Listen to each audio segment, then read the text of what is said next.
Good morning.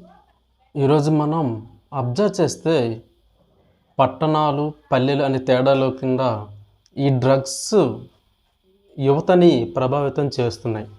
అంటే భారతదేశంలో drugs కారణంగా మరణాలు గత కొన్ని సంవత్సరాలుగా పెరుగుతున్నాయని NCRB national crime records bureau కొన్ని రిపోర్ట్స్ చెప్తున్నాయి. సో ప్రధానంగా కొన్ని రిపోర్ట్స్ ఆధారంగా 2024లో దేశవ్యాప్తంగా 978 మంది ఈ డ్రగ్స్ ఓవర్డోస్ వల్ల మరణించారు. అదేవిధంగా 2023లో ఈ సంఖ్య 654గా నమోదైంది. అదేవిధంగా 2019, 2023 సంవత్సరాల మధ్యలో ఇండియా వైడ్గా 3290 మంది ఈ డ్రగ్స్ ఓవర్డోస్ వల్ల చనిపోయారు.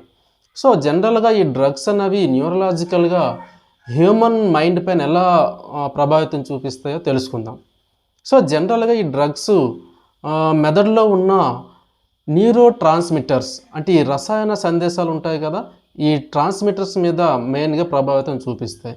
ముఖ్యంగా డోపామైన్ అనే రసాయనాన్ని ఎక్కువగా విడుదల చేయడం వలన ఇది మెదడు పైన అదే హ్యూమన్ బాడీ పైన కూడా ఇంపాక్ట్ చూపిస్తుంది.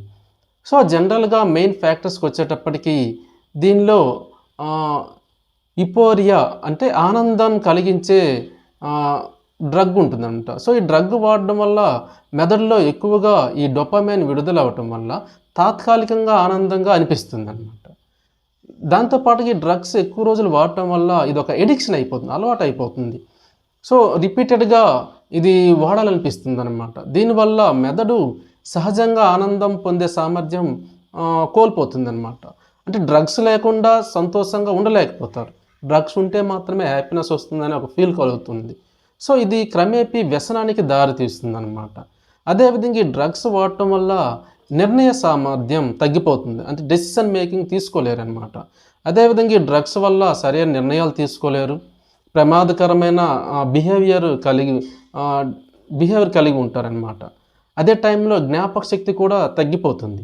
మెదడులోని హిపోకాంపస్ మీద దీని ప్రభావం పడడం వల్ల గుర్తుపెట్టుకునే సామర్థ్యం తగ్గిపోతుంది. అదేవిధంగా మెదడు నిర్మాణంలో కూడా మార్పుల్ని తీసుకొస్తుంది అన్నమాట. ఈ డ్రగ్స్ దీర్ఘకాలికంగా వాడడం వలన ఈ మెదడు నిర్మాణం, ఈ స్ట్రక్చర్ కూడా మారిపోతుంది. న్యూరల్ కనెక్షన్ కూడా దెబ్బతింటుంది, అంటే మెమొరీ స్టోర్ చేసే న్యూరల్ కనెక్షన్ కూడా దెబ్బతింటుంది.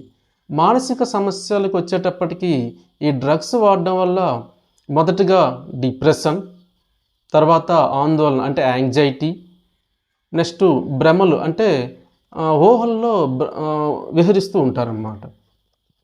సో ఇదే విధంగా కొన్ని డ్రగ్స్ వాడడం వల్ల ఇది హ్యూమన్ బీయింగ్ పైన ఎలా ప్రభావితం చూపిస్తే తెలుసుకుందాం. ఫస్ట్ది కొకైన్. సో ఈ కొకైన్ అనేది మెంథాంఫెటమిన్స్ అనే డోపామైన్ చాలా ఎక్కువగా డోపామైన్ రిలీజ్ అవ్వడం వల్ల గుండె, మెదడు మీద ఎక్కువ ప్రెషర్ కలుగుతుంది. నెక్స్ట్ గాంజా. ఇది వాడడం వల్ల జ్ఞాపక శక్తి, అదేవిధంగా దృష్టి తగ్గడం జరుగుతుంది. అదేవిధంగా హెరాయిన్ వాడడం వల్ల శ్వాస ఇబ్బంది కలుగుతుంది అన్నమాట. అదేవిధంగా ఈ డ్రగ్స్ వాడడం వల్ల దీర్ఘకాలికంగా మానవుని మెదడు శాశ్వతంగా దెబ్బతినే అవకాశం ఉంటుంది. అదేవిధంగా వ్యసనం వల్ల జీవితం, నెక్స్ట్ ఈ రిలేషన్షిప్స్ కూడా దెబ్బతింటుంటాయి. కొన్ని సందర్భాల్లో చనిపోతుంటారు కూడా, ఓవర్ డోస్ వల్ల చనిపోతుంటారు. సో ఫైనల్గా యువత తెలుసుకోవాల్సింది ఏంటంటే ఈ డ్రగ్స్ వాడడం వల్ల ఈ హ్యూమన్ బాడీలో ఈ కెమికల్ బ్యాలెన్స్ అనేది ఇంబ్యాలెన్స్ అవ్వటం వల్ల బాడీ డ్యామేజ్ అవుతుంది. సో డ్రగ్స్ వాడడం వల్ల తాత్కాలికంగా ఆనందం పొందుతారు, కానీ దీర్ఘకాలికంగా మెదడు పైన ఇది ప్రభావితం చూపిస్తుంటుంది. సో ఇది ఓవరాల్గా డ్రగ్స్ అనేవి న్యూరలాజికల్గా హ్యూమన్ బీయింగ్ పైన ఎలా ఎఫెక్ట్ చూపిస్తే తెలుసుకున్నాం. సో దీన్ని దృష్టిలో పెట్టుకొని యువత అవేర్నెస్ కలిగి ఉండాలి. అదేవిధంగా స్కూల్లో, అదేవిధంగా ఇంటి దగ్గర, అంటే బోత్ టీచర్స్ అండ్ పేరెంట్స్, సొసైటీలో ఉండే కొన్ని పర్సన్స్ కూడా ఈ యువతని అవేర్నెస్ కలిగించాలి. అంటే చదువు పైన దృష్టి మళ్లించటం, అదేవిధంగా వాళ్ళకి ఏదైనా స్పోర్ట్స్ లేదంటే కళలు అంటే బొమ్మలు గీయటం, సంగీతం ఇలా నేర్పించడం వల్ల ఏమవుతుందంటే వాళ్ళు ఆ విషయాల్లో ఆనందం పొందడం వల్ల ఈ డ్రగ్స్ వైపు